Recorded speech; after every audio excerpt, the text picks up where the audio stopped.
பாட்டாளி மக்கள் கட்சியின் தேர்தல் அறிக்கையில் கல்வி, வேலைவாய்ப்பு, மதுவிலக்கு போன்றவை முக்கிய அம்சங்களாக குறிப்பிடப்பட்டுள்ளன. சென்னை தேனாம்பேட்டையில் நடைபெற்ற நிகழ்ச்சியில் அக்கட்சியின் நிறுவனர் ராமதாஸ் தேர்தல் அறிக்கையை வெளியிட்டார். இதன்படி மழலையர் வகுப்பு முதல் அனைவருக்கும் இலவச கல்வி வழங்கப்படும்.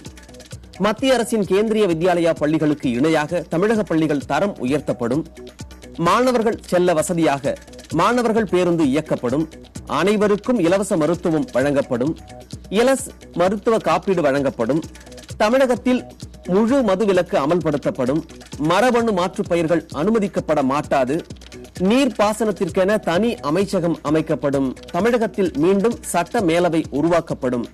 திருச்சி மாநகரம் தமிழகத்தின் 2வது தலைநகராக மாற்றப்படும் என்று தேர்தல் அறிக்கையில் பாமக குறிப்பிட்டுள்ளது. குடும்பத்தில் ஒருவருக்கு வேலை உறுதி செய்யப்படும். கிரானைட், கனிமங்கள், மணல் ஆகியவற்றின் குவாரிகள் முறைப்படுத்தப்படும் என்றும் பாமகவின் தேர்தல் அறிக்கையில் குறிப்பிடப்பட்டுள்ளது.